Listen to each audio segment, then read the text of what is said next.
আমার next generation তারা হয়তো একদিন সেই জায়গাটার লক্ষ্যে পৌঁছবে যেদিন এই দেশটিতে রাজাকার মুক্ত দেশ হবে, সবাই মুক্তিযুদ্ধের পক্ষে কথা বলবে, সবাই জয় বাংলা বলেই এই রাষ্ট্রটার হৃদয়ে ধারণ করবে, এটা আমি বিশ্বাস করি। দেওয়ান মামুনুর রশিদ, আপনি কিছুক্ষণ আগে একটি কবিতা পড়লেন। আমার মনে হয় আপনি যখন ঢাকা থেকে আসছেন তখন বোধহয় পথেই বোধহয় কবিতাটি লিখেছেন, লিখতে লিখতেই চলে এসছেন আমাদের কাছে। তা আপনার অনুভূতিটা? ধন্যবাদ রেডিও পদ্মা কর্তৃপক্ষকে। বাংলাদেশে প্রথম বেসরকারি রেডিও। আমাদের আজকে 52 উদযাপন করছি আমরা। এই বেতারের সাথে আমাদের মুক্তির, আমাদের স্বাধীনতার, আমাদের লাল সবুজ অঙ্গভঙ্গিভাবে জড়িয়ে আছে বেতারের সাথে। কিন্তু আমাদের বেতারকে কি সেভাবে এখনো মানুষ মূল্যায়ন করে কিনা, যে আমরা কিভাবে এই সংবাদগুলোকে ছড়িয়েছিলাম 1971-এ। স্যার এবং আমার দুপাশে দুজন গুণী মানুষ কিন্তু অত্যন্ত শ্রদ্ধার সাথে চমৎকার করে বলেছেন, অত্যন্ত চমৎকার করে ওনারা বিজয়ের কথাগুলো উপস্থাপন করেছেন। আমি অনেক সময় মনে করতাম মাননীয় প্রধানমন্ত্রী জননেত্রী শেখ হাসিনা এবং অনেক আওয়ামী লীগের নেতৃবৃন্দ প্রায় বলতেন যে স্বাধীনতার বিরোধী। তা আমার মনে হতো যে এই কথাটা যথার্থ না। এই এতকাল অবধি এসে এখন আর কে স্বাধীনতার বিরোধী থাকবে? কিন্তু বিশ্বাস করুন, আমি এই শিক্ষা গবেষণামূলক কার্যক্রমে সারা বাংলাদেশ যখন চড়ে বেড়ালাম, দেশের সর্বত্র বিশ্ববিদ্যালয় থেকে শুরু করে স্কুল কলেজ সকল জায়গায়, এই গত লাস্ট 10 years, এখন আমি হৃদয় দিয়ে অনুভব করি যে সত্য তো। আমার সম্মুখে আমি দেখেছি যে পতাকা খুলে ফেলেছে। আমি এক শিক্ষা প্রতিষ্ঠানে গিয়েছি, সেখানে পতাকা নেই। একটু আগে স্যার যেমন করে বললেন যে রঙিন পোশাকের সাথে আসলে একরকম তিক্ততাই ব্যক্ত করলো, ও আজকে কি বিজয় দিবসে যাচ্ছ? হ্যাঁ, আমাদের বিজয়ের এখনো শত্রু রয়েছে। আমি একটু আগে একটি কলেজে বলেছিলাম যে দেখুন, আমাদের বিজয় তো 16 তারিখে উদযাপিত হলো 1971। 10 জানুয়ারি মহান নেতা ফিরে আসলেন, বাংলাদেশ স্বাধীনভাবে এগিয়ে যাচ্ছে। কিন্তু আমাদের বুদ্ধিজীবীদেরকে হত্যা তো শেষ হয়নি। 30 জানুয়ারি 1972 স্বাধীন বাংলাদেশে জহির রায়হানকে তুলে নিয়ে গেলে হত্যা করা হলো। কারণ তারা যে 200 জনের তালিকা করেছিল, 199 জনকে হত্যা করেছিল। জহির রায়হানকে তারা হত্যা করতে পারেনি, যেভাবেই হোক নিতে পারেনি। তাহলে কি স্বাধীনতার পরেও তো সেই মুখোশধারীরা রয়ে গেল? তারা আমাদের গর্বিত সন্তানকে শেষ করে দিল। অনেক সময় আমরা বলি যে আমরা যথার্থভাবে ডেভেলপমেন্ট করতে পারিনি। আমাদের 50 বছর, আমাদের সমসাময়িক এই দেশ তো অনেক দূরে গিয়েছে, ওই দেশ তো অনেক দূরে গিয়েছে। কিন্তু আমরা কি কখনো বলি যে আমাদেরকে এগিয়ে নিবে কে? আমরা তো আমাদের সূর্য সন্তানদেরকে শেষ করে দিয়েছি, আমাদের শত্রুরা শেষ করে দিয়েছে। তারপরে 75-এ আমাদের আরো সূর্য সন্তানদেরকে শেষ করে দেয়া হলো। তারপরে 3রা নভেম্বর আরো সূর্য সন্তানদেরকে শেষ করে দেয়া হলো জেল হত্যা দিবসের মধ্য দিয়ে। আমাদের কাকে বাঁচিয়ে রেখেছে? কে আমাদের এই দেশকে এগিয়ে নেওয়ার জন্য আর ভাববে? হ্যাঁ, আমরা এগিয়েছি, আমরা বেঁচেছিলাম, আমাদের লাল সবুজ স্বাধীনতা সবই ছিল।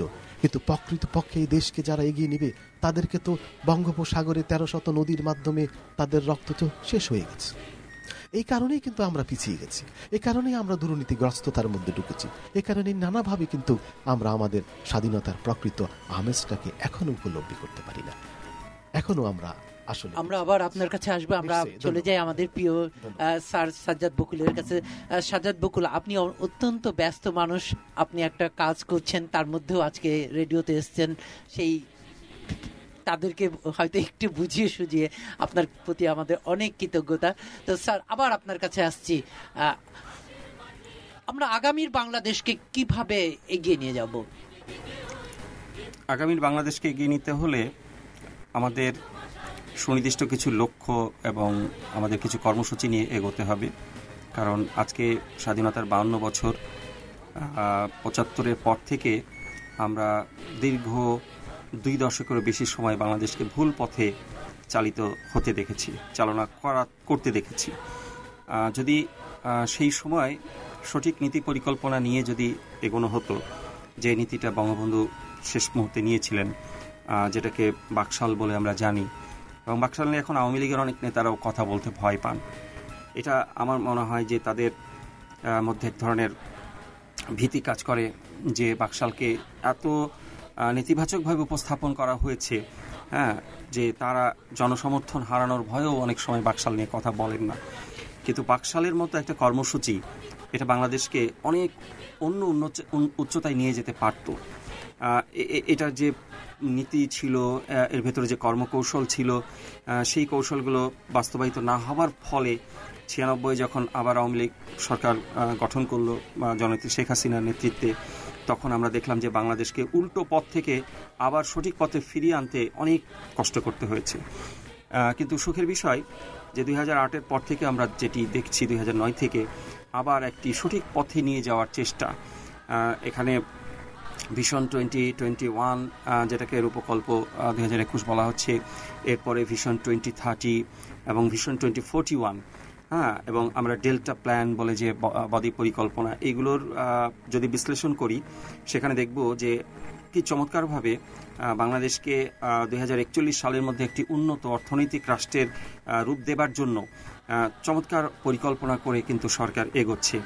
এবং তারই ফলে আমরা মাত্র 15 বছরের মধ্যে বাংলাদেশ কিন্তু নিম্ন মধ্যম আয়ের দেশে উন্নীত হয়েছে এবং আগামীতে 2030 সালের মধ্যে বাংলাদেশ আরও মাইল ফলক অর্জন করতে যাচ্ছে।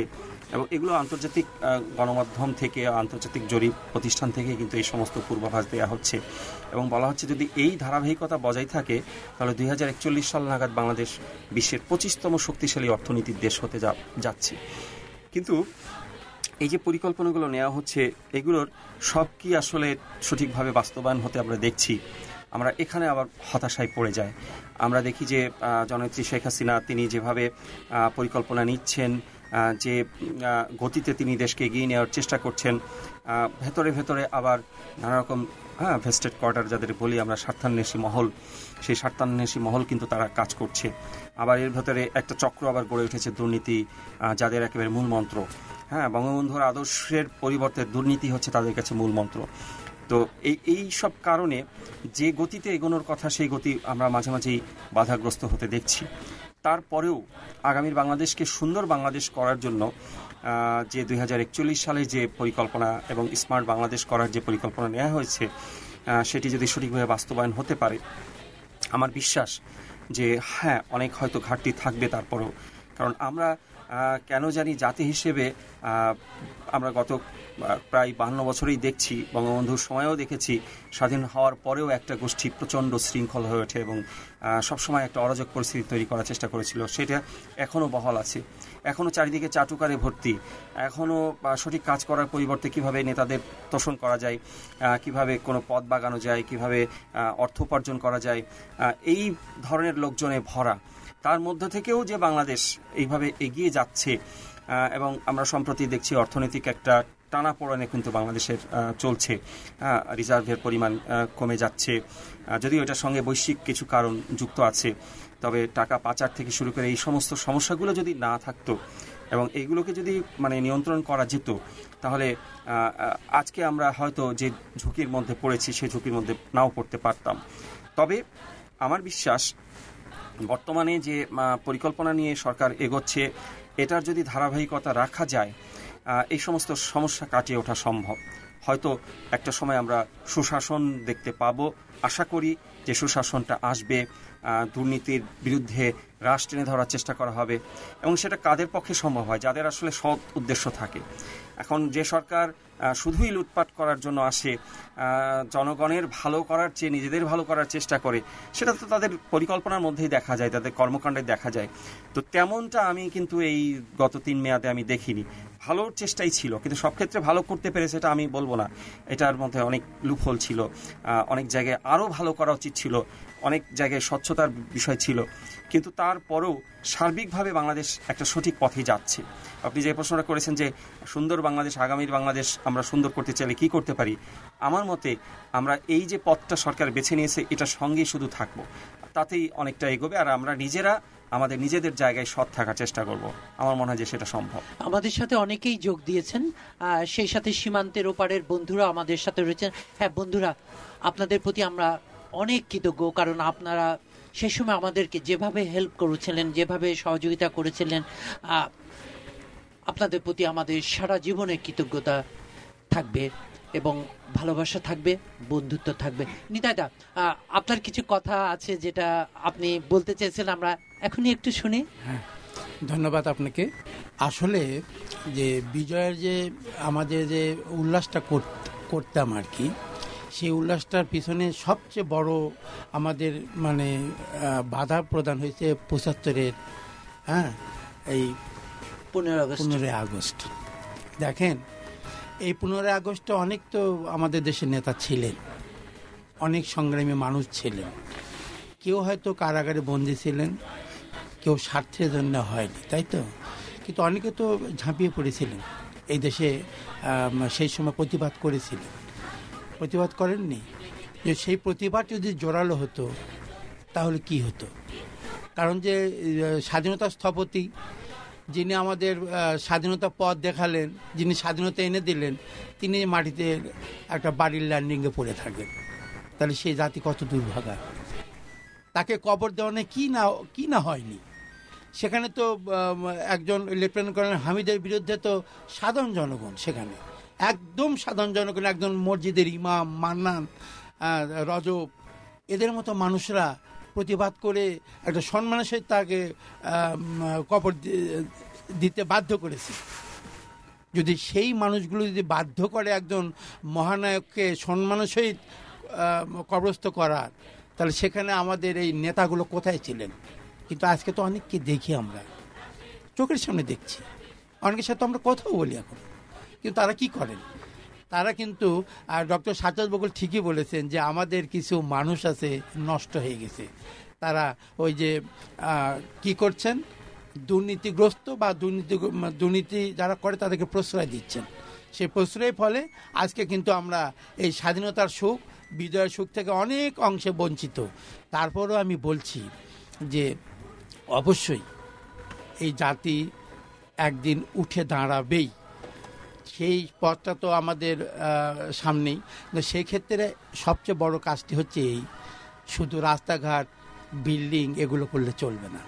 সেই সঙ্গে বাংলাদেশের সংস্কৃতিকে, সংস্কৃতি কর্মীদেরকে মূল্যায়ন করতে হবে। যদি এই মূল্যায়নটা আমরা করতে পারি, তাহলে সেই দেশটি আজকে বিশ্ব উন্নত দেশ হিসেবে রূপান্তরিত হয়েছে, যে দেশের সাংস্কৃতিক কর্মীদের পৃষ্ঠপোষকতা করা হয়েছে এবং তাদেরকে একটি অবাধ সুযোগ দিয়েছে। আজও আমি দায়িত্ব নিয়ে বলছি, আজও আপনি বলেন, আজকে বাংলাদেশ বেতারের যে কোনো স্টেশনে আপনি বলেন যে আমার ভাঙ্গা নাও গান বন্ধ, কেন? আজও বলে। কারণ আমি তো বেতার সাথে জড়িত, আমি জানি যে ভাঙ্গা নাও হলে দিতে দেব না।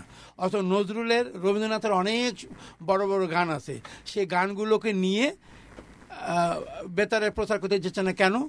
ভয়টা কোথায়? তারা দেখেন ভূতটা কোন জায়গায় আছে। আমাদের এই ভূতগুলোকে যদি না তাড়াতে পারি তাহলে আমরা সুখ পাবো না। আর সবচেয়ে দুঃখজনক এটাই যে রবীন্দ্রনাথের গান নিয়েই কিন্তু বঙ্গবন্ধু কিন্তু শুরু করেছিলেন স্বাধীনতার ডাক। অথচ স্মৃতিসৌধে দেখেছেন ওই মিরপুর বৌদ্ধভূমির যেটা